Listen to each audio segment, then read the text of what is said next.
This week on Cinemaholics, we're celebrating Valentine's Day weekend with some new films featuring powerful female leads. Special guest Val Complex joins us to review Alita: Battle Angel, a new sci-fi blockbuster from Robert Rodriguez and James Cameron, starring Rosa Salazar. I just wish James Cameron had little to do with this project. We'll also be discussing Happy Death Day to You, the sequel to the horror slasher comedy from 2017, starring Jessica Rothe. You just don't really know why there's a time loop, but you don't really need to know. And Isn't It Romantic? A romantic comedy parody movie starring Rebel Wilson. I liked the message of the film more than I liked the film itself. All that and more is coming up on Cinemaholics. Welcome once again to Cinemaholics. He is a pop culture writer for Cinema Blend, and he also reviews films for the playlist Country and Film. Hey, you guys, and you know what? Starting this week, cinemaholics.com. It's Will Ashton. Hi, John. How's it going? Actually, it's not cinemaholics.com yet. The URL isn't final. Not yet. It's net, right? It's cinemaholics.net. Well, no, I changed it again. It's cinemaholicspodcast.com. Yeah, because cinemaholics.net was acting up. It wasn't a fast connection. So, yeah, for those of you listening who are so confused, we have a website that is in its first days, if you can't tell. Anyway, I am the author of the novel Killer Joy book about Pixar called The Pixar Theory, and I write about film for Adam Inside, a Relevant magazine, and cinemaholics.whatever. I am John Negroni. And we have a special guest this week to talk about Alita: Battle Angel with us. She is a screenwriter and film critic with bylines all across the web. So happy to have her on Cinemaholics for the first time, Val Complex. How you doing? How is everyone out there in movie land? It couldn't be better from our end, and we're so honored to have you on the show, Val. Thanks for coming on. Yeah. I know we've been trying to get this together for like a year. It feels like, well, yeah, I guess it has been almost a full year. All right, well, you can find more episodes of Cinemaholics on adamtickets.com. You can write into the show anytime by emailing us, cinemaholicspodcast@gmail.com. And you can support us directly by becoming one of our monthly patrons on patreon.com/cinemaholics. Again, you can go to cinemaholicspodcast.com to find articles, the latest podcast episodes, everything Cinemaholics is on there, including ways to donate. And you can message us on there. It's a great time. And we have reviews on there. We wrote reviews for a bunch of the films we'll be talking about today. If you want to hear our written perspectives, they'll be there. But we're gonna be a little bit more conversational here, I think, and that'll be good. So yeah. All right, just a couple of quick off topics. Our anniversary episode is coming up. We're going to be celebrating I think it's the 80th anniversary of It Happened One Night. It's something like that. I'm getting all the numbers mixed up in my head, but that is going to be our first milestone episode that we're going to be celebrating in 2019. That film has been around for so many generations. We're going to be having on a special guest to talk about that film. And speaking of which, we have a new column that's going to be coming to cinemaholics.podcast.com, and that is the Movie of the Week column. So keep an eye out for that next week. It's going to be coming on the website. You definitely want to subscribe on there so that you can get plugged into that. That's all we have announcement-wise this week. Let's get into our first review, which is Alita: Battle Angel, a live-action but mostly CGI adaptation of the Japanese manga Battle Angel Alita. It's a 1990s cyberpunk story. It's also been an anime. James Cameron, who has directed some of the most popular films of all time, like Aliens, Titanic, Avatar, and so on, he's wanted to make a Battle Angel movie for decades. And the final product, he's only a co-screenwriter of, alongside Laeta Kalogridis, you know her from Alexander, Pathfinder. She also did the recent Netflix series Altered Carbon, which I think we talked about on this show. Yeah. And the director of the film, though, is Robert Rodriguez. He did Spy Kids, Sin City, and a little classic you might have heard of called Shark Boy and Lava Girl. Can't leave that out. Oh, man. Now, not El Mariachi? And he did Machete, too. That's true, yeah. Now, the film... Desperado and Once Upon a Time in Mexico. He has such a fascinating and colorful filmography. You guys hear about that John Malkovich movie? It's not going to come out for like 100 years that he did? Yeah, I've heard about it. Are you sure it's 100 years, though? Isn't it less than that? I think it says 100 years on IMDb. I can look it up. I'm pretty sure. I mean, who knows if it'll actually come out in 100 years? Probably not. I don't even know if it'll be around for 100 years, but... You have little faith, Will Ashton. Yeah, I'm a little cynical, but yeah, it says our it's coming out. Our grandkids will one day sit in a theater, if that still exists. Oh, man. I know that you it says 2115, so 100 years from now. Oh, yeah, you're right. Okay. For some reason, I thought it was more like 50 years. Maybe I was just being optimistic that I would get to live to see it, but oh well. Sure. Anyway, the film Alita Battle Angel follows a young cyborg named Alita, played by Rosa Salazar. She's mostly CGI mocap, however. She's found in a garbage heap underneath a floating city of mines of Elysium. She's patched up by a robot specializing doctor named Ito, played by Christoph Waltz. She has no memory of where she came from or why she has an innate instinct for violence that allows her to basically beat anybody who tries to mess with her, including other cyborgs and people called hunter killers who hunt killers, I guess. The villains are Sheeran and Vector, played by Jennifer Connelly and Mahershala Ali. They're, of course, after her, but amidst all of this mayhem, Alita eventually falls for local teen heartthrob Hugo, played by Kean Johnson. Can't wait to talk about him. And she embarks on a journey of self-discovery and all of that. We, of course, have a clip from the movie before we get into this review. In this scene, Alita has just found a new replacement body she can use to upgrade her warrior skills. And she has to try to convince Dr. Ito to help her finish her transformation. Here is a clip.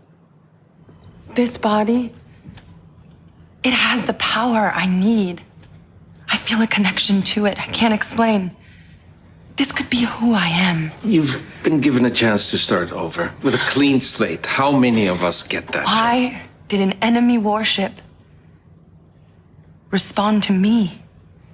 Because I knew that ship. I've been on others like it, haven't I? Haven't I? Oh, whatever you were, it's not who you are now. I'm a warrior, aren't I? All right, that is a clip from the new movie, Alita Battle Angel. It's getting mixed reviews from critics, but they do sort of skew positive for the most part. It costs about $200 million to make. It has a tough hill to climb in order to be the sort of success 20th Century Fox is probably hoping for pre-Disney merger. But Val Complex, please start us off. Was Alita Battle Angel a success for you? I know that I liked it more after I thought about it. Like I first saw it and was like, wow, this is pretty terrible. But then I thought about it more and there were more things that I liked. It still didn't save the movie from being overall just vapid and empty. But there are some saving graces. I don't know if it's going to make anything because, I don't know, maybe overseas. Mm-hmm. But, you know, I did an episode a while back on my YouTube channel about sci-fi and if sci-fi is kind of dead in Hollywood. And usually if it's not attached to like a big tent pole project like Star Wars or Dune or whatever, then they usually don't do well financially, even the good ones. So yeah, like Arrival. You know, when you look at like Arrival or Blade Runner, mm-hmm. And it's just strange. I think, first of all, people hearing that it's sort of an anime manga adaptation will I guess sort of isolate, you know, one demographic of moviegoers. And then when they look at Rosa Salazar and the motion capture, that'll, you know, isolate another demographic. It's just a film that's a hard sell. And I think that maybe if James Cameron and all this money wasn't involved, Robert Rodriguez could have made something for $20 million or less that probably would have been more impactful and effective than this big budget blockbuster Disneyland spectacle that was kind of unnecessary. I liked Rosa Salazar and, you know, some of the jokes hit, but you have 3 Oscar winners in this film, Jennifer Connelly, Mahershala Ali, and Christoph Waltz, and they're just like sleepwalking through it. It's like you could just tell they're there for the paycheck. Mm-hmm. The only person that seems to care about anything that's going on is Rosa Salazar. Because the guy that plays Hugo, his acting is terrible. Like some of the dialogue is just cheesy, and it follows the same sort of formulaic format that all James Cameron follows post Terminator.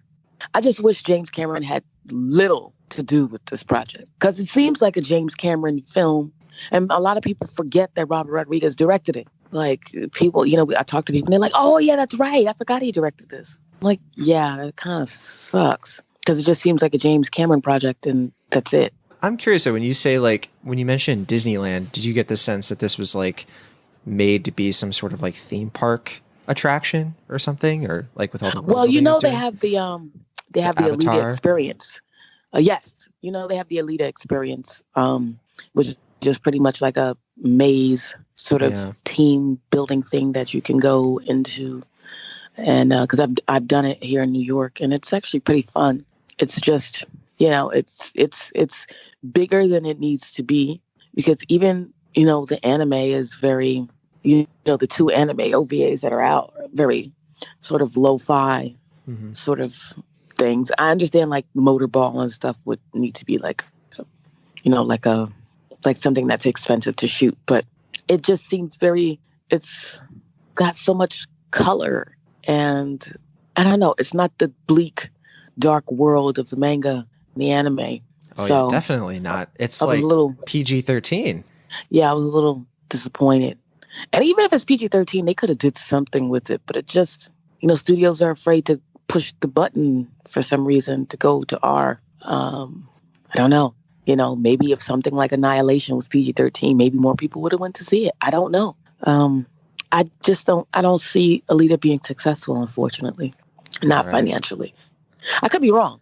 Overseas could kill it, but Yeah, like I have a yeah. feeling it'll make money, but I don't know if it'll make enough. So we'll have to wait and see on that. But yeah, I think you're right. It's making money overseas at the moment. Like I think it is in not that many markets, but has a good average per theater.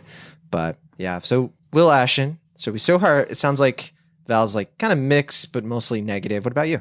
Yeah, I mean, this is a project that, I mean, beyond the prolonged release date, I mean, I remember the trailer came out at least like over a year ago, maybe 2 years ago now. I feel like this movie has been like hyped a lot or like mentioned a lot by James Cameron, but I never really knew exactly what it was going to be. I mean, especially with Robert Rodriguez involved, I never really knew what the project was going to become. And I will say that I think it's in some ways better than I was anticipating, but also not quite as good as I think it could have been. I will say that I would definitely say James Cameron's influence is apparent, but I will say I actually thought Robert Rodriguez's influence was seen throughout, mostly in the world building. I think the way that it uses some practical effects and the way that it actually feels like fairly organic in a way that a lot of movies now like just have CG backgrounds and they feel kind of lazy in that regard. I do like that the movie takes some good care into making the world feel as authentic as possible.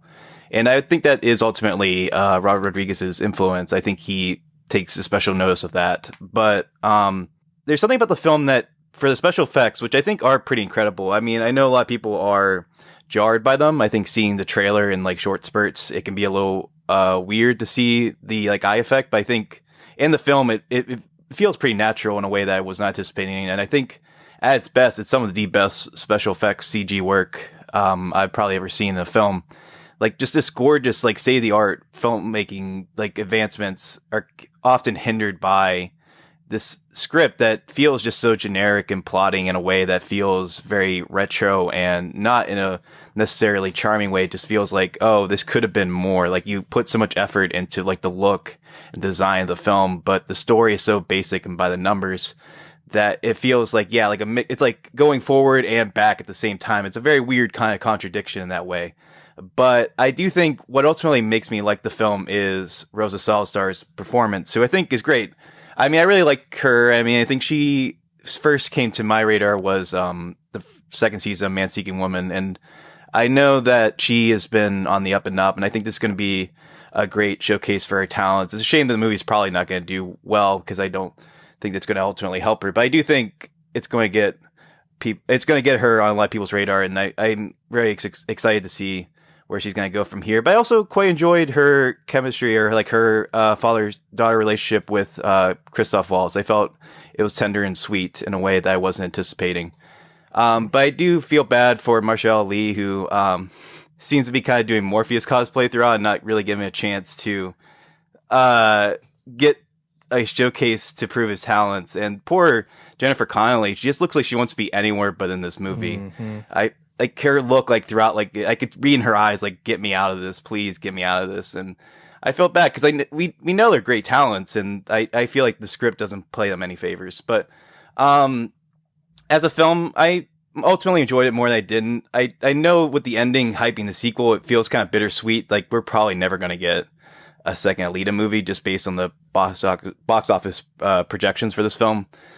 But as a film, as it stands on its own, I enjoyed it more than I didn't, I'd say. Interesting. It's weird. I agree with basically everything that's been said so far, but I definitely am the one who liked this one the most. I can sort of tell. And maybe it's because I had the lowest expectations. I'm not a fan of the manga or the anime.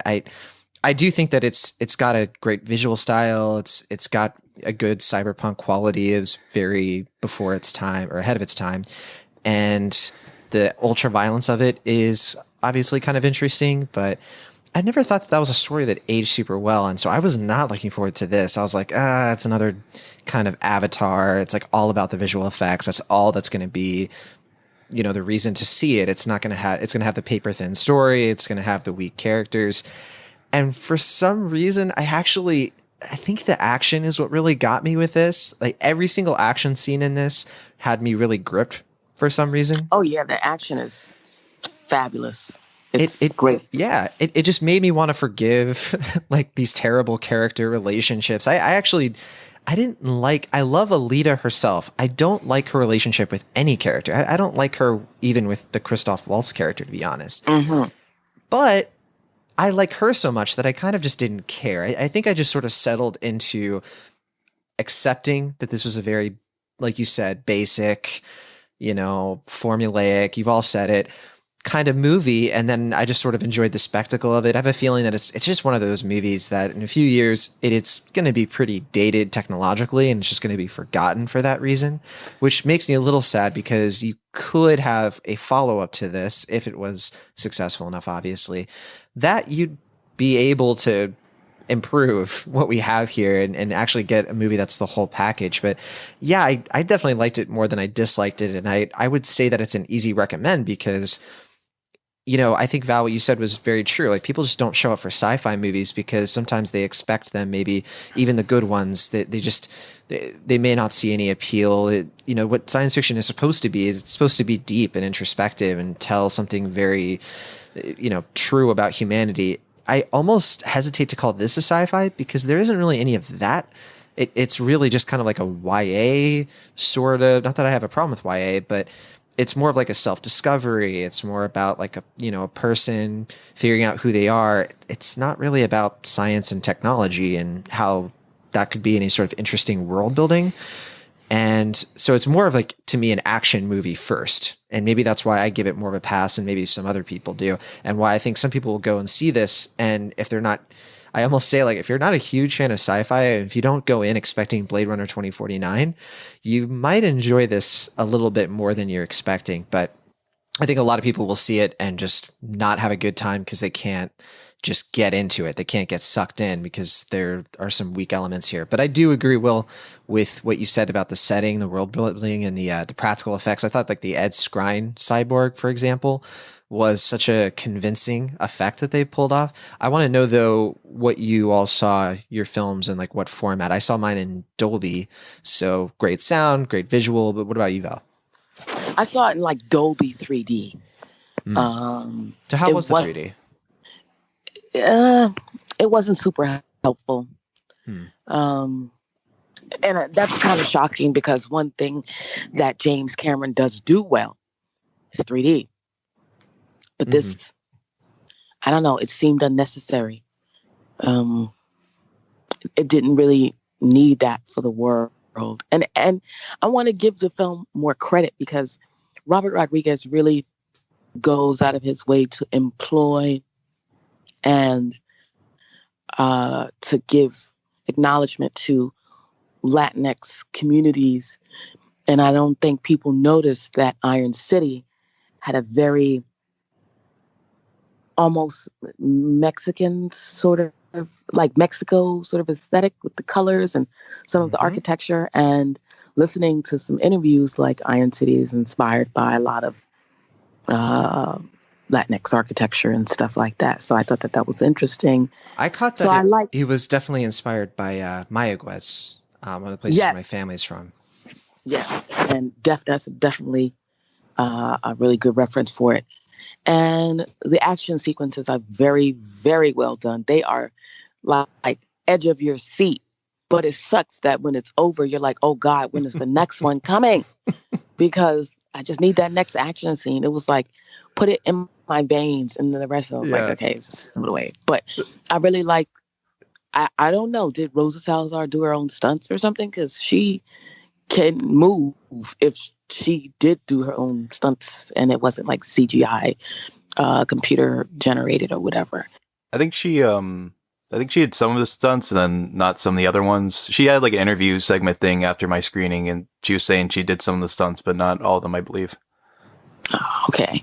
It was just, it was those action sequences were really, really well done. And, the villains were really, really looked cool. But there was something about when you mentioned before about how her relationship with other people, like I really 100% agree with that. And I feel like Alita is like two different movies. Like you have the first half, it's like slow, and then you get the action, and then the second half is like something completely different.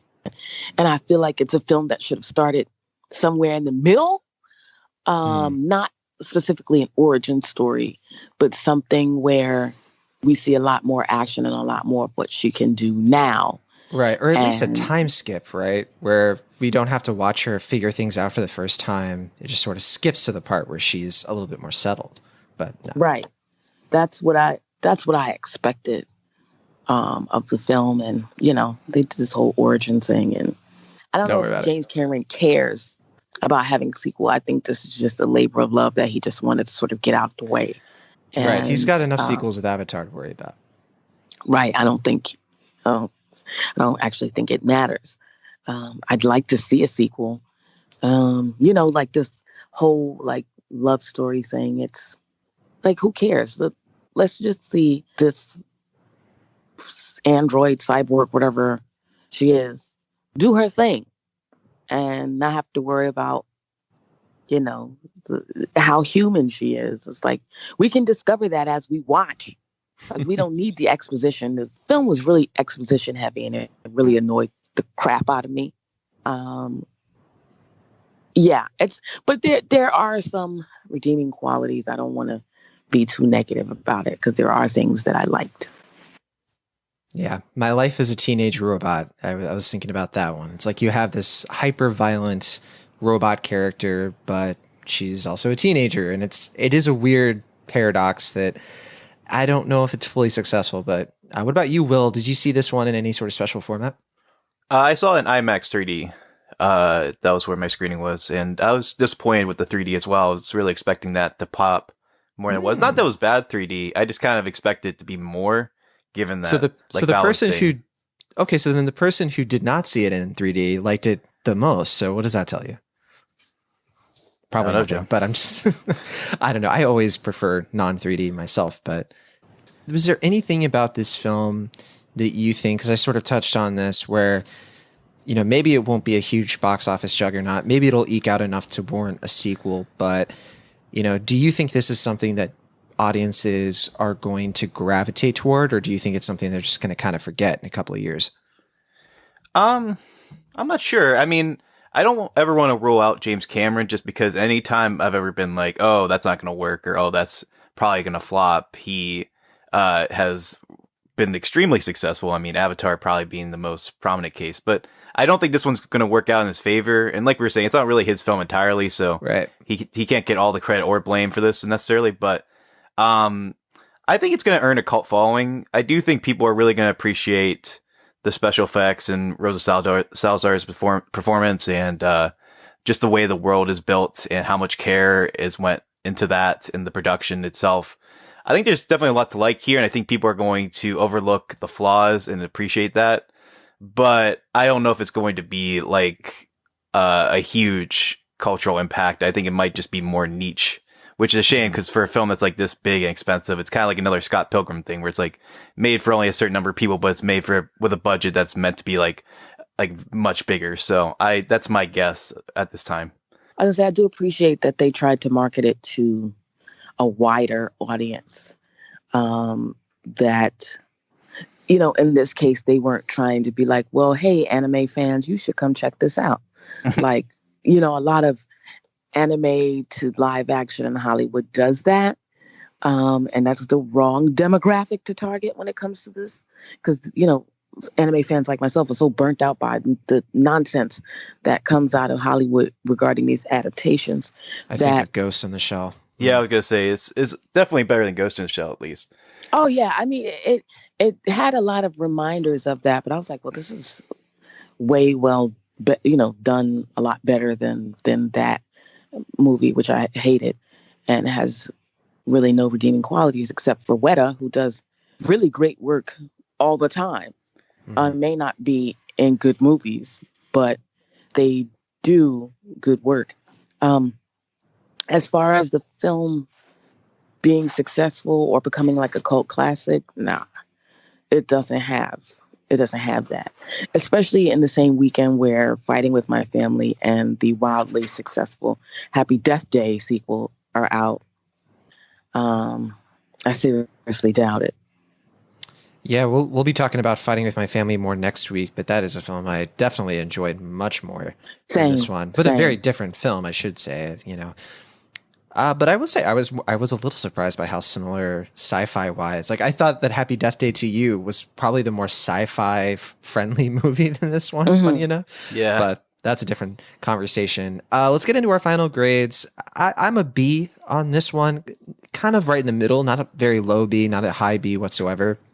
And I think I've just kind of said it. It really is one of those films that I think it's just a little bit above average because there are things in it that are so well done, that are so great. For me, they overshadowed a lot of the weaknesses. And I am going to be very fascinated to see how this one plays out because, we didn't really bring it up much, but with the Fox and Disney merger, it's really going to be up to Disney whether or not they want to turn this into a franchise. And I am actually kind of interested in the idea of a franchise here where they actually can improve upon this movie and sort of learn from their mistakes.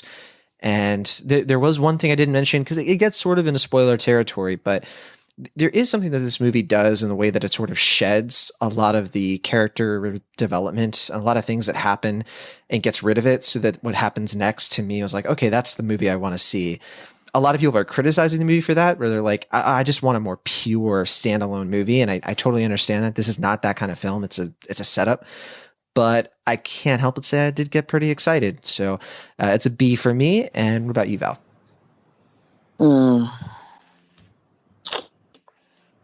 I'm not comfortable with giving it like a rotten score on Rotten Tomatoes. Like, I'm not going to do that. Sure. But with movie tickets costing $16.50 in New York, I can't in good conscience recommend it. Maybe if you have an AMC membership and you can pay $5 on Tuesday or whatever. But I can't in good faith recommend it. So I'd probably give it a C minus. Yeah, because I can't give it a D because it has good things going for it. But to me, not enough. So I would say C minus. Yeah. All right. C minus. And then Will Ashton, what about you? Yeah, I'm a little closer to you on this one, John. I do think I can understand why the movie's getting mixed reviews because ultimately I do think the quality of the film is mixed.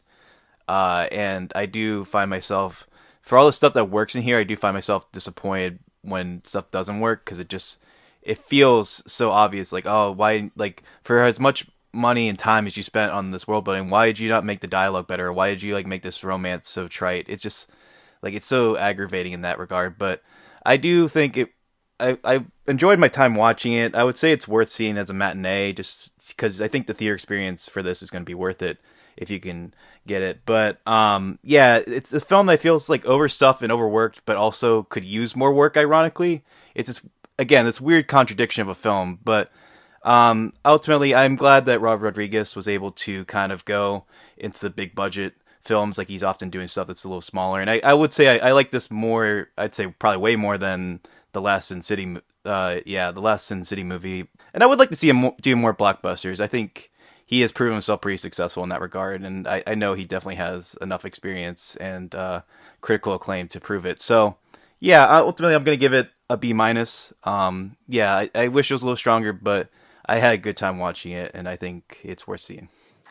I'm gonna change my grade to C. I'm just gonna put C because there are things that I liked about it, and like when it comes out on DVD, I will probably watch it again. I just want James Cameron to stop writing. I just want him to direct. He has no business writing, like no business. Just stop writing. I think he did co-write this one. And yeah, I will say though, Kalogridis has kind of a mixed track record. Some people would say, but I just want. Oh, sorry. No, I'm sorry. Go ahead. I was gonna say, looking ahead, I do believe Avatar: The sequels are going to be written by people other than James Cameron. Thank God. Yeah. So we have that to look forward to at least. Not that anybody's looking forward to the Avatar film. No. Yeah. Anyway, but I just I don't know. I'd like to see more from Robert Rodriguez and more from Rosa Salazar. That I'm looking forward to. And I don't know, man. I think this one is going to be one of those February releases that people just forget. You know, when October comes around, people are like, oh, that came out this year. It's going to be one of those things, and it sucks. But, you know, it is what it is. Yeah. I think I appreciate that Rosa Salazar's profile is getting heightened a bit. I remember in that second Maze Runner movie, that's probably around the time when she was being considered for this film. You know, that we're starting to see her, you know, pop out more in Hollywood. I think the last one we saw her in was probably Bird Box, which she was given. I hate that movie. Oh, yeah, it's God. bad. I especially dislike what they did with her in that movie. It was what? Very wasted there. But yeah, so that is Alita Battle Angel. So it's about a C plus B minus average for us. I think if you are going to see it, I think Val, you had some good advice there. Maybe, you two will maybe go see a matinee. Maybe find a way to not pay full price for this one. I definitely think if you see it, try not to see it in 3D. But I do think if you like really good spectacle action movies, you're not going to get Mad Max Fury Road, but you're going to get what I think is a pretty solid, you know, few action sequences. So that's Alita Battle Angel. And Val, thanks again for coming on to talk about this film with us. Appreciate hearing your perspective. Thank you for having me. I really appreciate it. As always, John, we've always talked about movies for years. It's been years. So thank you guys. All right. Well, this next film is one that we've been anticipating for a long time, about a year and a half. And it was one of the first Cinemaholics reviews that really drove a wedge between some of your favorite Cinemaholics. That would be Will and myself. Now, to recap, the first Happy Death Day came out. It was October 13th, 2017, aka Friday the 13th, aka my birthday. So I saw this film in a very good mood. With Maverick Hines. We both enjoyed this film because we had a couple of beers, we were in the theater, and I thought Happy Death Day was a goofy, sort of like bad horror comedy. You know, not bad in the way that I thought like the self-aware kind of Sam Raimi Drag Me to Hell, Evil Dead movies are, but in a way that like I enjoyed the bad dialogue. I enjoyed the crazy situations and over-the-top deaths. Now, the big contention, however, was Will Ashton. You thought that it was bad on purpose, which That's not the way I'd put it. Well, okay. Okay, how would you put it? Well, I think it has a pop aesthetic. Like, it's going for something that's kind of... what it is essentially a dark college comedy / romantic comedy that's disguised as a slasher film. It's, I think, because of the marketing or because it's Blumhouse, people are like, oh, this is just going to be a slasher film with comedic elements. But it's more of a comedy with just a little bit of horror dashed into it. And I think what it's going for... Sure, but I think, like you say, it's bad. I think it does what it wants to do. And I think what it's trying to do, it succeeds. Like, you have to look at movies and what they're trying to do. Like, there's no sense being like... That's true. But at the same time, I still didn't like a lot of elements of it. The first film, I thought that it was just... some of the writing was really bad, and some of the moments that were supposed to be like empowering or moments that were supposed to be funny, I thought were just overdone. They were kind of overbearing, but I was still able to laugh at it, where I get the sense that you were more sort of in with it. You were enjoying it as it was. Yeah, I mean, that's just, I think, part of the appeal and the charm. I think it's going for something that's corny and cheesy in that way. And I mean, usually those words are used in a derogatory way, but I think it's going for that intentionally. Like, it's kind of winking in its approach. And I think it has a sense of humor about it that allows it to be kind of cheesy and corny in that particular way. So for me, it's a success. I think it's a film that I actually liked more when I rewatched it. And I don't take back anything I said positive about the film. I'm glad you don't. Yeah, I think that it's a success too. I think that it made people happy who watched it. So I wasn't super negative on the film. Come on. So Happy Death Day to You. That brings us to the sequel, which I'll say I think, in my opinion, is more successful with what you're talking about, where I feel like it's a bit more polished and refined. Well, I just feel like it's doing a better job of nailing that balance of tones that you're talking about. And this one is the same kind of thing, except it's more sci-fi. Like, it's disguised as a sci-fi sort of thing with barely any horror, which, okay, I was fully on board with that. But Will, why don't you walk us through the plot, and then we'll play a quick clip. What is Happy Death Day to You about? How did they do a sequel to a film where a girl is murdered and relives the same day over and over again? Yeah, I'm trying to figure out what I can say without giving too much away. But so we start this movie off not with Tree's perspective, but Ryan, the and Tree, roommate. Of course, is Jessica Rothe from the first film. Of course, the great Jessica Rothe, who's fantastic in this film, and your professional crush.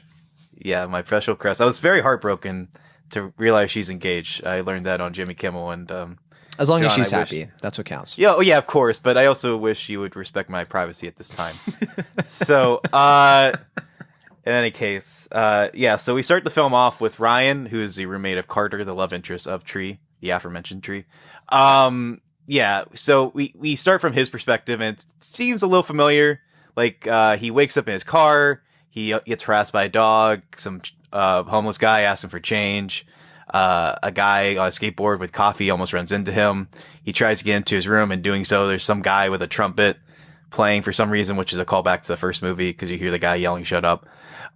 Anyway, he can't get into his room, so he goes into this lab where he's working on his thesis project, which is like this big bulky machine that looks like nothing a college student would be working on ever. Like, it probably costs like millions upon billions of dollars to make, which I think again adds to the whole like heightened silliness of it. Like, wow, this would not be in a college in Kentucky or whatever they are, wherever they live. But anyway, they're working on the thesis project. It's just about finished, and then the dean, played by Steve Zissou, I think is how you pronounce his last name. He puts a kibosh on it. He's like, "No, this is too expensive. Like, things keep breaking. You guys gotta put an end to this. Stop." But in doing so, when he finds out that news, it's shortly thereafter that Ryan gets killed by the familiar baby mask killer. But instead of going to the great beyond, he wakes up again in his car. Similar thing happens, harassed by the dog, so on and so forth. Right. And so he's like, this doesn't give anything away. This is like the very beginning of the movie. Right. And he's freaking out. He's like, "I'm having deja vu, man. What's going on?" He explains this situation to Tree, and she's very familiar with it. Right. So we actually have a clip of that. Okay. Yeah, so let's play it. So this is the scene that you're talking about. Ryan is tripping out, man. Al. Ryan. Dude, I am tripping right now. Yeah. No, seriously. I'm having that thing. You know, what's it called? When you feel like you've already lived through something before. Deja vu? Yes, that. I feel like I've totally lived through this day already. Wait, what? Okay. Just breathe. Just breathe. Listen to me. The day reset when you died, right? Yeah, some psycho dude in a baby mess attacked me. But it was just a dream, right? Toombs is dead. So's Lori. And who's the killer this time? Hello? Will someone please explain what the hell is going on? And you're gonna be stuck reliving this day until we figure out how to stop it. All right, yeah. Once again, that is a clip from Happy Death Day to You, which we got the exclusive on that. We got to mention it. Yeah, so a few months back, I sent out a tweet predicting this would be the name of the film, and Christopher B. Landon, the director, confirmed it on that Twitter thread, and it was updated right then and there. And so, nice little bit of film history we got to be a part of. Yeah.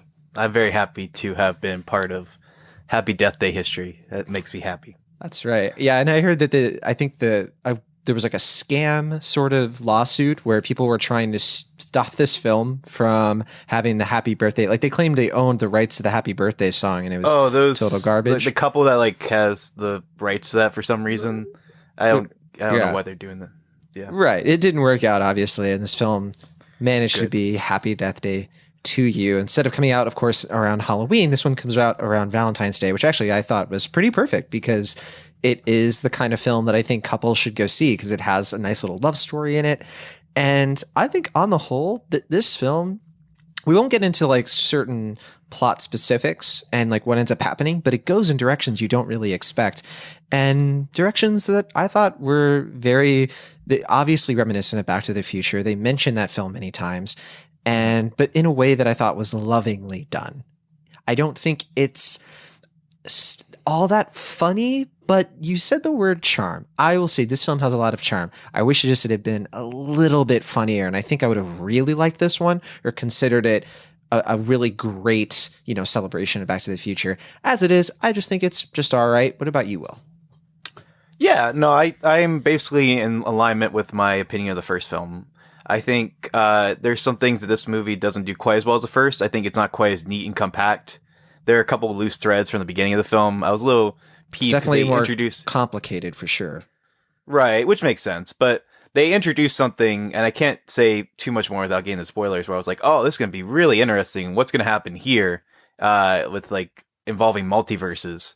And then like they just dropped that almost entirely, I feel like. And it's like, oh, that's a shame. Maybe they'll do it in the third movie. But the way that it's set up here, that kind of left me wanting in a way I was not anticipating. But I do think, as I was saying earlier, I think Christopher Landon knows what he wants these movies to be. And I think he is successful in how he wants to make those films. And I think a big credit goes to Jessica Rothe, who carries these movies. Like the first movie, she was in every scene, and she's almost in every scene of this film. And just her energy, her versatility as an actress, just the way that she kind of just goes gung-ho for everything that she has to go through in this movie. It's just like seeing that scene where she is like doing the what do you call it, skydiving in a bikini while like flipping off the camera in a way that suggests the tree knows that she's in a movie, which I find kind of interesting.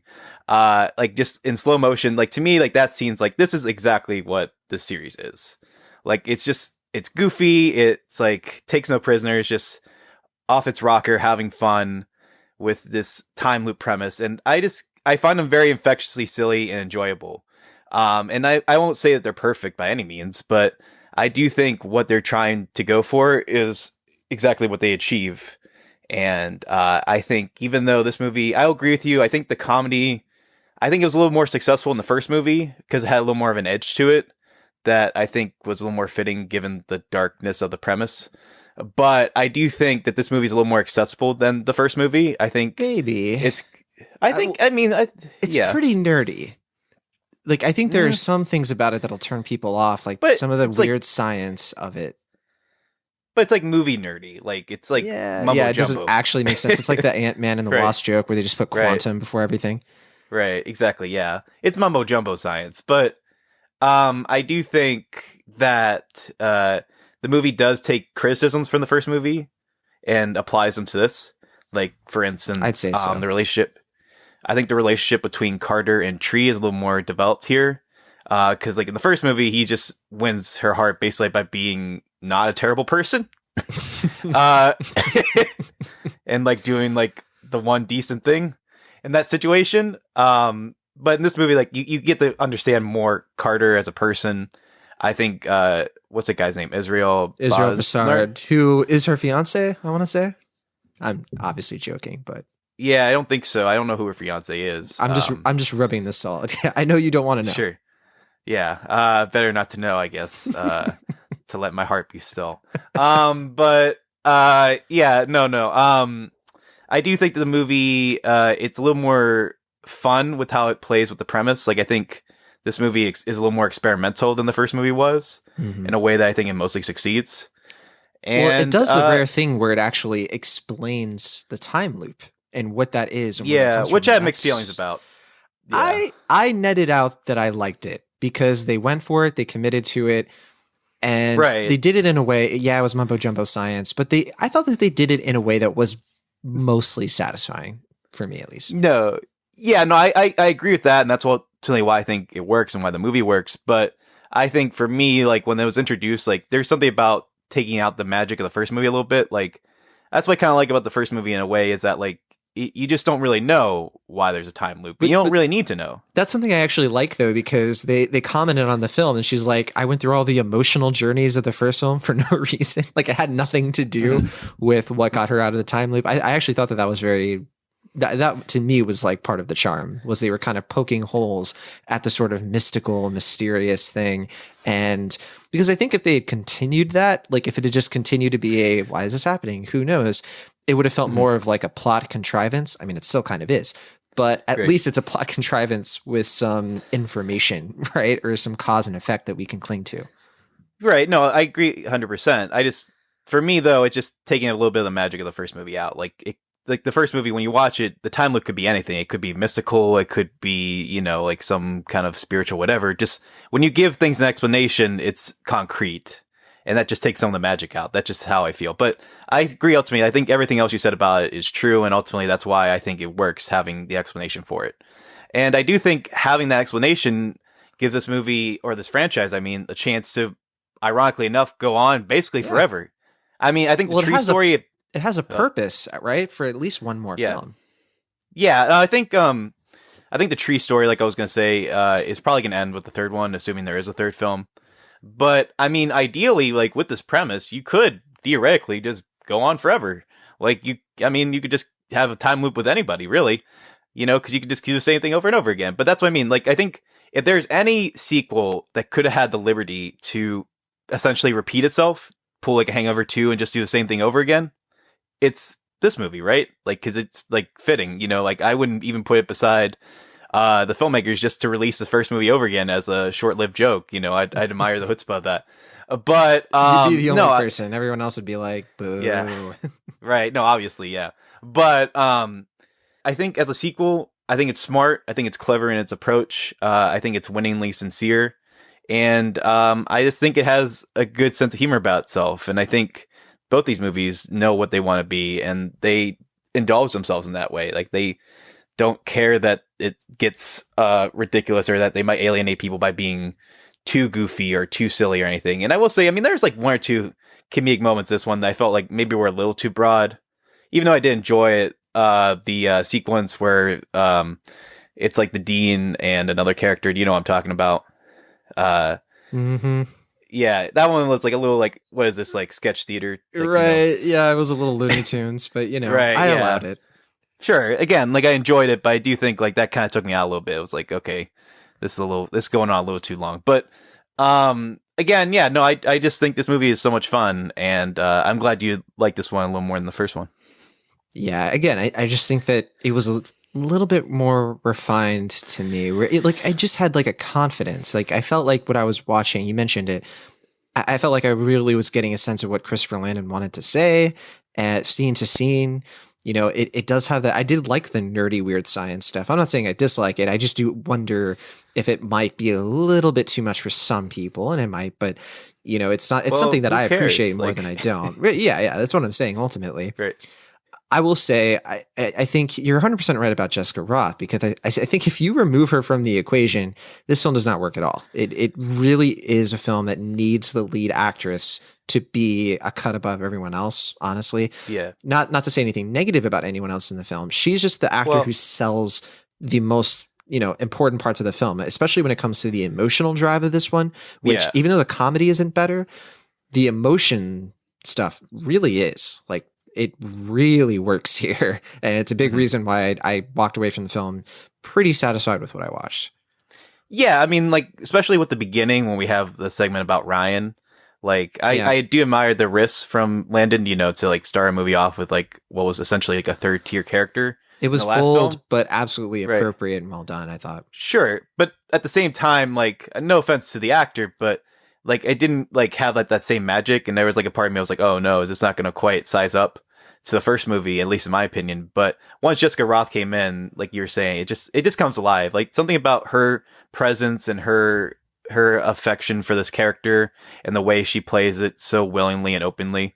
It just works. Like, it really, I think, is a testament to her credit as an actress that the series is given, I think, more credibility than would have otherwise gotten as, like, you know, people dismissing it as a Groundhog Day ripoff. So, I think this movie really is what I was hoping it would be, and I'm hoping there's going to be a third one because, like I said, I want to see the series go on indefinitely. It almost certainly will. I mean, it has a pretty low budget, and it's tracking to do pretty well this weekend, despite being sized up against a lot of other films at the moment. So I think I think Blumhouse is going to make another one of these, especially because they tease another film so explicitly in this. Yeah. Well, I will say the teaser, I think, does work as, like, it doesn't necessarily have to have a third film. But it Like, definitely it could suggests it, yeah. But no, but that's what I mean. Like, it definitely leaves that door open, and I think it should. But yeah, I do think there's a small part of me, though, going back to the release date, that really, really wishes that this movie came out on Groundhog's Day weekend, but it was neither close. here nor there. Yeah, it was close, but no cigar. That's what I mean. It's not so close, but anyway. Yeah. I will say that to what you were saying before, though, even though the teaser kind of leaves the door open, a lot of stuff in this movie does not. Like, there is a huge plot twist reveal thing that happens in the first act that's never resolved.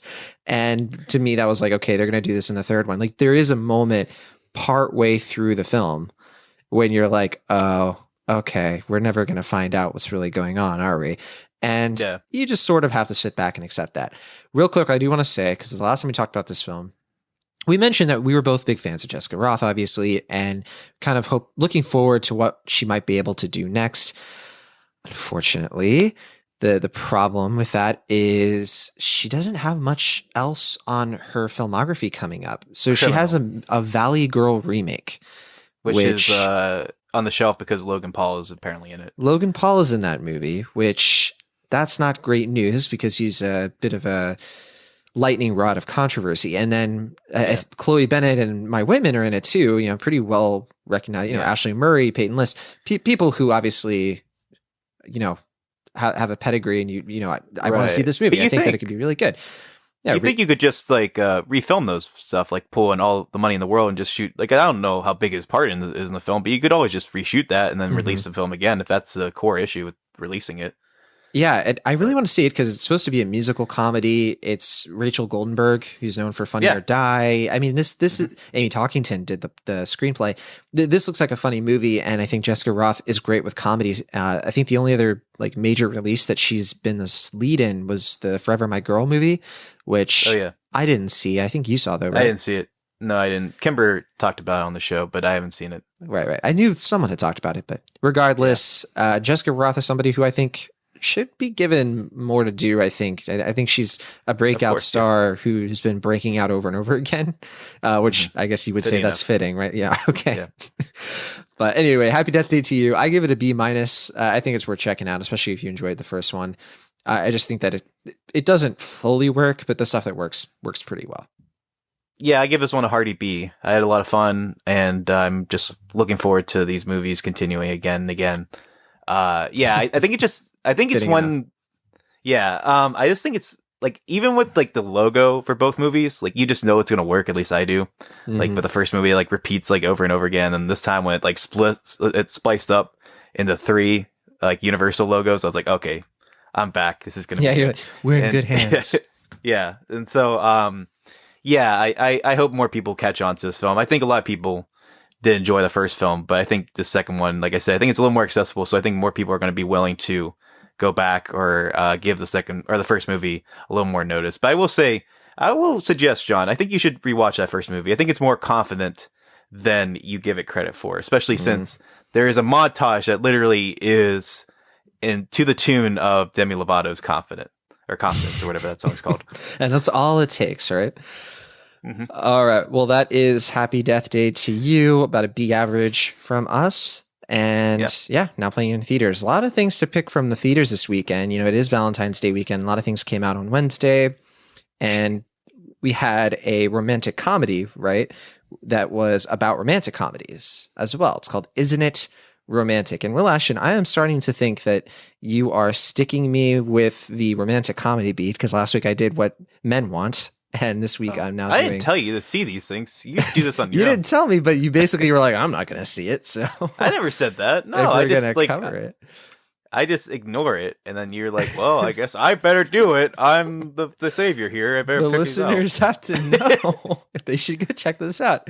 So I decided not to ignore it. Isn't It Romantic, which is a new meta romantic comedy starring Rebel Wilson, Adam Devine, Liam Hemsworth, and many other familiar faces. It was directed by Todd Strauss-Schulson, who, fittingly enough, did The Final Girls, which is a very similar concept to this new film. Final Girls was about a woman who hates horror movies and all their cliches, but she gets trapped inside of a horror movie. So Isn't It Romantic is the same thing, where a woman who hates romantic comedy gets trapped in a romantic comedy. Here's a clip from the trailer. It's just a movie. You see, Natalie, life's not a fairy tale. Girls like us don't get that. But why? Well, look in the mirror, doll. We're no Julia Roberts.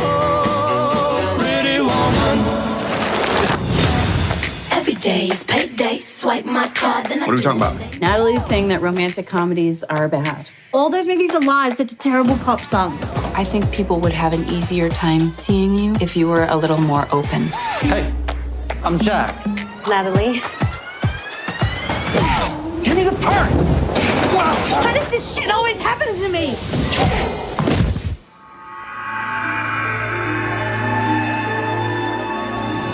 Where am I? You're in the emergency room. This isn't an emergency room. This is a Williams Sonoma. Making my way downtown. It looks like somebody's put a beauty filter across New York City. 911, what's your emergency? Someone's broken into my apartment and they've taken everything and replaced it all with much nicer stuff. So your emergency is that your apartment is too big and you have every shoe you could ever want. Yeah, exactly. That's what Yeah.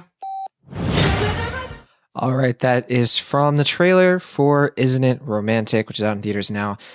So the whole movie is basically Rebel Wilson's character figuring out that she is in a world where romantic comedy rules apply. Whenever she tries to drop the F-bomb, she gets bleeped out by something because it's a PG-13 movie. She suddenly has a gay best friend who is so stereotypically underdeveloped as a character. She says that he's setting back gay rights 100 years. There are magically unrehearsed dance numbers, and whenever her character tries to have sex with a love interest, the film fast forwards because, again, it's PG-13, so she has no recollection of what happened. Very humorous. The commentary on the genre of romantic comedies, in my opinion, is more amusing than it is funny in this film because, you know, it does manage to be funny for the most part, but that's mostly thanks to Rebel Wilson's comedic timing. She's written some good lines, she's able to give them off, and her sort of commenting on the ridiculousness of romantic comedies is mostly what ends up being funny here. You know, I've always wanted to see Rebel Wilson actually carry a film. She's usually a supporting role, but, you know, she does have what I think is that really necessary charisma to balance character flaws with enough likability. And to be honest, she's not very likable in this film. It reminds me again of What Men Want from last week, because that was a film where Taraji P. Henson's not very likable, but it works because the story is about how she doesn't really like herself or think that she deserves the fairy tale romance she's resented in all of these romantic comedies that she's never seen herself in. And there are a lot of great romantic comedies that get lampooned here. There were a lot that I'm sure went over my head, but the main ones, appear to be Notting Hill, When Harry Met Sally, and in one of the film's, in my opinion, best scenes, My Best Friend's Wedding. It is a fantastic scene. It has song numbers, obviously, because I don't know if you know this, Will Ashton, but Rebel Wilson has a fantastic singing voice. So I liked the message of the film more than I liked the film itself, but I still liked it overall. I think it's short, it's breezy, it doesn't wear out its welcome too quickly. If it had just been slightly more humorous throughout, and if the gags had been more inspired, if they had worked a little bit more consistently, then I think this could have been a real standout as far as studio comedies go. And like the last year, I think would have been closer to the level of something like Game Night. It's a little bit closer maybe to Blockers, which I was a little bit lower on than most people, but yeah, I would say it's a bit too sloppy to consider an easy recommend. I think a lot of people who either love romantic comedies or are tired enough of them that they'll notice all the fun send-ups and enjoy the film on that level. I think it'll work for those people, but I don't see this one as a very lasting, rewatchable experience that's going to move a lot of people's hearts after the first watch, which makes sense for it coming out on Valentine's Day weekend. It is something that you can kind of dispose of once you're done with it, after your sort of like date at the movies, but I do want to commend it for at least trying to subvert the genre just a little bit. And in that way, it definitely succeeds at what it's going for. I don't want to send too much on that topic, though, because I think that it would give away certain things. But yeah, there is a little surprise at the end of this movie where you see it going the way that you know that it's going to go. But there's just a nice little twist that kind of works. And yeah, it's not bad. I gave it a B minus. Very low B minus. It was like teetering on the C plus, but I think that, again, I think that final message really worked for me. I wrote more about this in my review on cinemaholicspodcast.com. You can read it now, but yeah, Will, again, like what men want. I cannot look you in the eye and say, Will Ashton, you need to rush out to the theater, run in slow motion, run past the heart-shaped doves, tell Jessica Rothe how you feel. I mean, go to the movies and see Isn't It Romantic? I think that you can probably just miss this one. Maybe rent it if you ever have a date night coming up. It seems unlikely, but I will keep that in mind. All right, that's Isn't It Romantic? Will, you've been watching a new Netflix series that I've been interested in. And we're finally talking about it. We've been putting this off because I think you wanted to watch more episodes. That, and I thought it would be good to talk about the same week as Happy Death Day to You, because they are kind of similar in a weird way. But the show you're talking about is Russian Doll, which is the new Netflix series starring and co-created by Natasha Lyonne, which I guess people know her best from American Pie, or maybe That's Orange where is the New Black. Yeah, I was going to say that Orange is the New Black is the one that I more immediately recognize her from, but how can you not forget her role in American Pie? And she was even in I think American Reunion, right? That's right, yeah. And for me though, I think it's like American Pie and Slums of Beverly Hills, which have you ever seen that one, John? No, I haven't. It's a good one. Definitely check it out. That's from the same writer director as Private Life and was it The Savages? So anyway, Russian Doll, another one. I don't know what all I can give away in a quick synopsis, but essentially, we follow Natasha Lyonne's character. She is at her birthday party, and she is turning the same age that her mother was when she died. And it's a big, kind of midlife crisis moment for her, and she doesn't quite know how to process that. But she doesn't have much time to process that because when she leaves the party to go find her cat, she finds herself hit by a car and meaning her death. But instead of, like I said before, going to the great beyond, she finds herself once again at the party in the bathroom where she was at the beginning of the episode. And she finds herself in a time loop where she doesn't really understand why or what's going on or why she keeps reliving this day. But unlike Happy Death Day, she does make it into the next day, but she's often met with her death, but then she just goes back to that time when she's in the bathroom, and just this cyclical nature where things aren't quite adding up and she doesn't really know what to make of it. And it's 8 episodes, another Netflix series where I think they know, unlike other Netflix series, they don't extend it too long. I think 8 episodes is pretty good for what it's trying to do. Perfection. And right, which I mean, I guess it's more like the Marvel series where they have them 13 or so episodes when they should be less than that. Mm-hmm. 5 or 6. Perhaps, yes. But I was going to even say, even at 8, it seems like it could have been, I think, 6 right. or 7. I think that's why Defenders ended up being pretty good, because that was at least 8 episodes. But anyway. Yeah. But in addition to Natasha Lyonne, this was made by Leslie Headland. I believe that's how you pronounce her name. She is the filmmaker behind Bachelorette, which I wasn't really crazy about. But she also made Sleeping with Other People, which I believe that's another romantic comedy, which I think is actually quite good. I really like that. Have you seen that one, John? Oh, yeah. I like that one a good bit. It was probably one of my favorite comedies of 2015, I would say. Yeah. And I would say, I think, this premise, like we were saying earlier, it's not spectacularly new, but I think, again, comes down to the filmmaker, because she directs the first episode, or most of the episodes, I'd say. And Natasha Lyonne, who's fantastic. It's probably some of her best work, honestly, as an actress. I think the way she carries the series, I mean, obviously she had a hand in writing it. She also wrote and directed the finale. But it just clear that the way she feels so lived in with this character, and how it works so well with her sense of humor, and how she just kind of has this playfulness to it that really warms you up to this character and kind of eases you into something that could have been kind of morose and uncomfortable, is made a lot more winning and sweet through her performance. But I will say, unlike Happy Death Day or Happy Death Day to You, this series, it definitely changes this genre in a way that's like kind of the inverse of those films, where it starts off very comedic and then it gets very dramatic, and then it even gets into horror territory towards the end. So like I said, it's kind of backwards. But yeah, I mean, I can't give away too much more because there's like definitely a big plot development that happens midway through. But there is something about this series. I think there's a reason why it's being considered, I think, one of the best Netflix series at the present moment. I mean, like that's like what's been said elsewhere. I don't know if I'm quite on that level, truth be told, but I'm very behind on most Netflix things. But I think it's really just like the way it approaches this premise. I think it's smart. It's clever. It definitely has a good sense of humor about itself, but it doesn't pull its punches. Like, it definitely is going to some deep, dark stuff. It's very much a character study of someone who you may not necessarily want to deal with in your normal life, but I think the way Natasha Lyonne plays a character and, gets you into her mindset really makes it work. I'm not quite sure what grade I'd give it. I'm between like a B and a B plus. I guess I'll give it a high B. I don't know if it's quite B plus. Beep. Something like that. So yeah, like a heart beep when she's not like coming back to life. But anyway, yeah, I don't know. I wasn't really crazy about that joke as I was saying either, but we can move on. Anyway, yeah, I think there's a lot to like here, and I definitely think it's winning a lot of people over for a reason. The writing's really on point, and I think the performances are all spectacular. So, yeah, actually, I'm surprised you haven't watched this one, John. I think you're really going to dig it.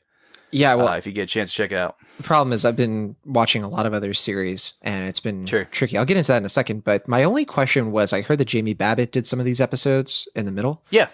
She's the But I'm a Cheerleader movie director. So Oh, yeah. I was going to ask, how does she do with these? I know she's on a lot of TV, obviously, but how did she fit in? Because I know Leslie Headland did most of the episodes. Yeah.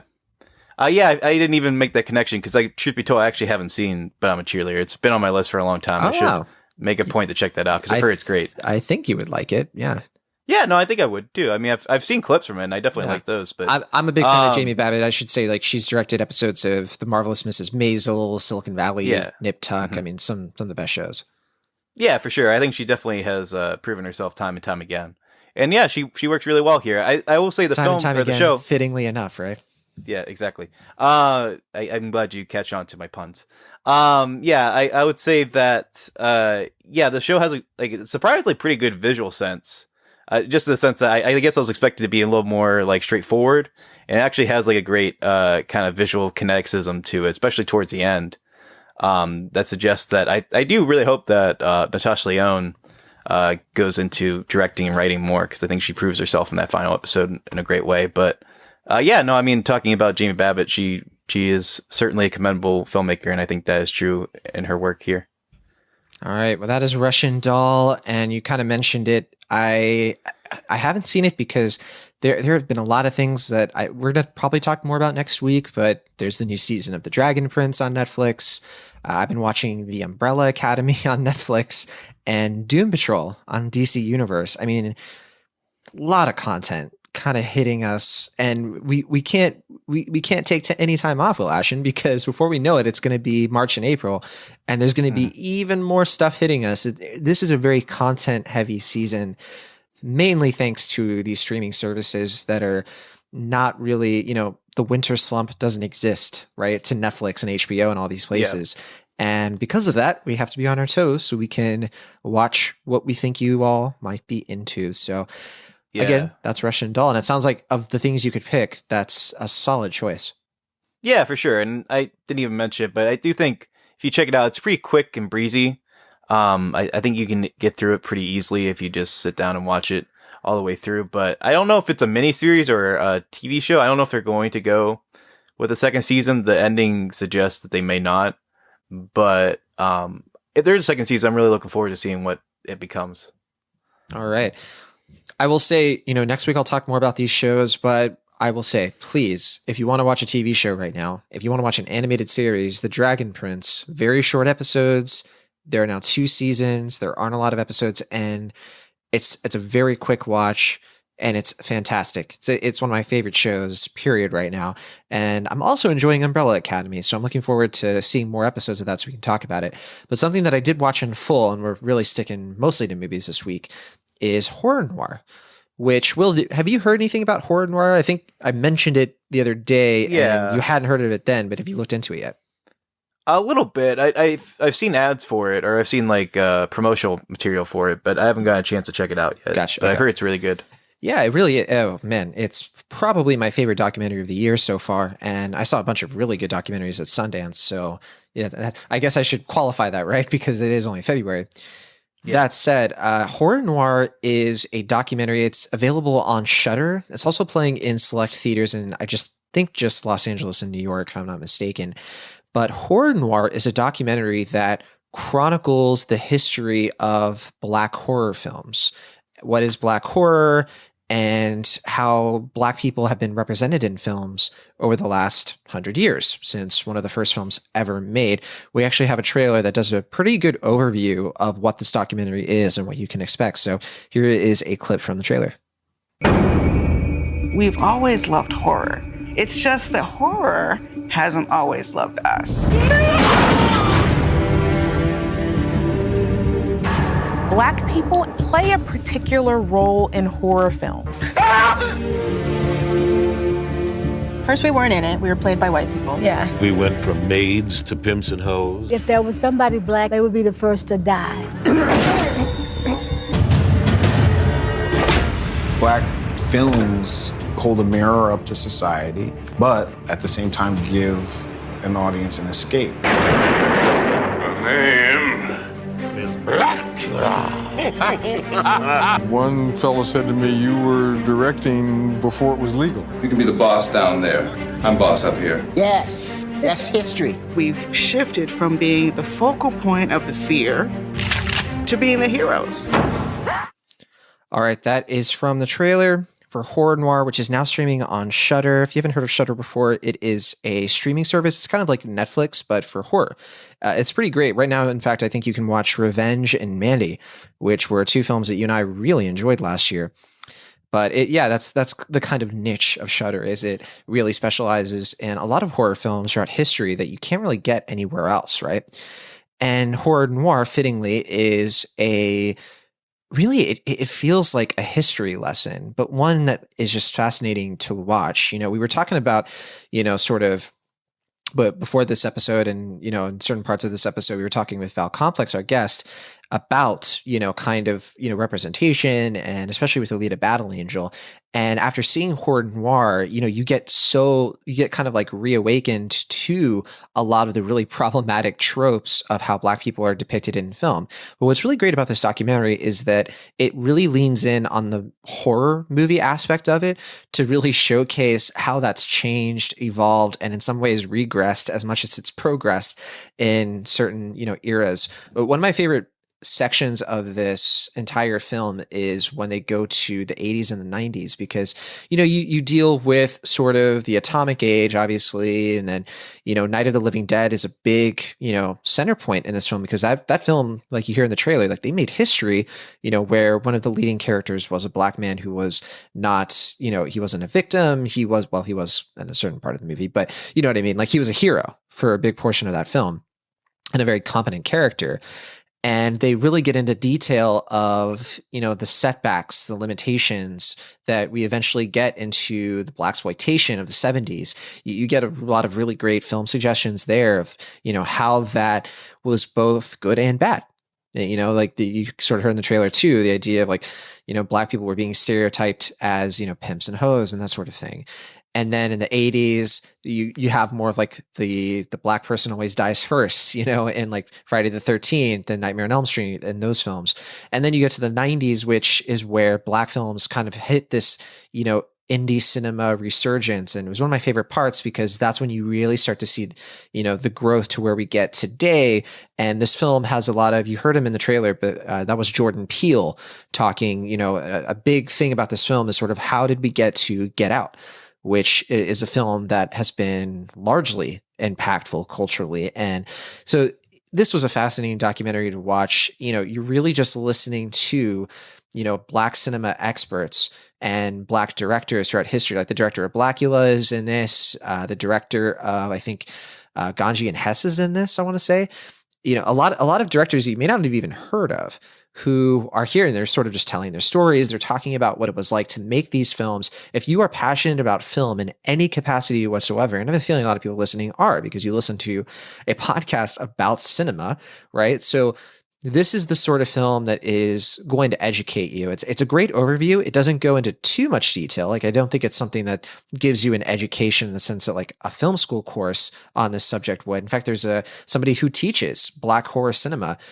She's a college professor, and I would say, if she has like an online course or something like that, that would probably be tremendously helpful for gaining perspectives in how Black people have been represented through all sorts of films, but mainly how Black horror has always been very symbolic for the periodic changes and sort of the things that have really, boosted the profile of people, at Black actors and Black directors who, don't get shots when it comes to different kinds of films. Usually horror is something that's kind of looked at as a fringe genre, right? A lot of early filmmakers are told, make a horror film, when you're starting out. They're easier to make or cheaper to make, but they're films that can really show your skills. So I think that this film, highly recommend. I give it an A-. I think it's a must watch.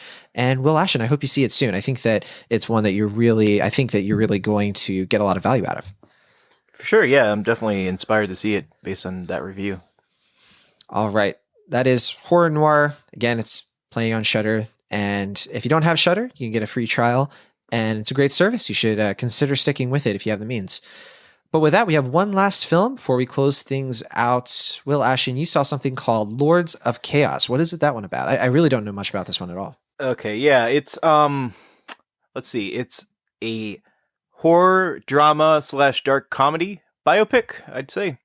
It is about basically a pretty traumatic scene in the early 90s for Norwegian black metal. I know, John, you have a big, long, illustrious history with Norwegian black metal. I don't want to get into it. Yeah, based on our several conversations about it. Yeah, please respect my privacy at this time. Yeah, sure. But anyway, it's based on a book from the 90s. This incident happened in the early 90s, but essentially, I don't know what it can give away, but it's about a band named Mayhem. They're based in Norway. There's like kind of a couple burnout kids who don't really know how to progress with their music, and a city that doesn't really have a high black metal scene. But they kind of are forerunners in one sense. Like, they kind of push it, and they kind of find their voice in a way. But in doing so, their lead singer ends up committing suicide, and they're kind of at a loss until this other guy, played by Emery Cohen, who you may remember from Brooklyn. He was the love interest in that, or one of the love interests. I think he was also in the OA, right? That's right. I haven't watched it though, but as far as like Brooklyn though, he completely different character in this film than he was in Brooklyn. He is kind of more of a twisted individual who, as he gets influenced by this band led by Roy Culkin's character, who I'm trying to remember. Roy Culkin, I think, is the one from Igby Goes Down. Kieran Culkin is the one from Scott Pilgrim, right? And Macaulay's obviously from Rory was in, let's see, Scream 4, right. Signs, some other things, I'm sure. Yeah, I believe, but this is Kieran, or sorry, this is Rory. So you're saying Rory, that's from Scream 4? Yeah. Anyway, I still get them mixed up. But anyway, yeah. So as they kind of form an alliance with this character played by Emery Cohen, they realize that he might be a little too into the scene. Like, he has some ideas involving church burning and a few other criminal activities that are possibly pushing the edge a little too far, and it leads to a tragic conclusion that is kind of remind me a little bit of Foxcatcher in the way it ends. Just in this kind of same quiet tempo in that way. But the beginning of the film, it definitely has a conflict in tone in some ways, because the beginning of it is a little reminiscent of a movie I like quite a lot called Deathgasm. It has kind of like a winking sense of humor at the beginning, a dark silliness to it. But The film, there is the danger of, given the material and using that tone at the beginning, that it might sensationalize or might even trivialize what was ultimately a pretty tragic situation. And I think the movie, to its benefit, is able to separate itself from that, because there are a lot of scenes where characters are watching, like Peter Jackson's Dead Alive, aka Brain Dead, and they're kind of separating, like, okay, this is like sensationalized movie violence, and the violence in the film is very much made to be realistic or a little more authentic, so you can kind of differentiate, like, this is not like us like sensationalizing in that particular way. It's like you're not really supposed to get enjoyment out of the violence in the film. But as a film, I don't know if I loved it per se. I think it's pretty straightforward. I don't think it does anything particularly remarkable, and I don't think a lot of people are really going to dig it all that much, because the characters are pretty detestable and they do pretty horrendously violent and disgusting things throughout the film.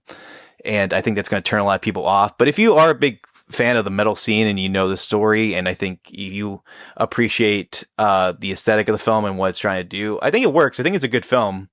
I can't say like I was through the roof in love with it, but I think it's well acted. I think it's well crafted. And I think even if it isn't remarkable, I do think it's worth checking out if you think if it's of interest. So I'll give it a B-. I didn't love it, like I said, but I was taken by it. I was pretty thoroughly engaged because I didn't know the story all that well, but I found myself pretty riveted throughout. So I don't know if it's for you, John. I know that goes against your deep history of Norwegian dark metal, or sorry, black metal. But ever since Jennifer's Body, I've just had a really tough time. Yeah.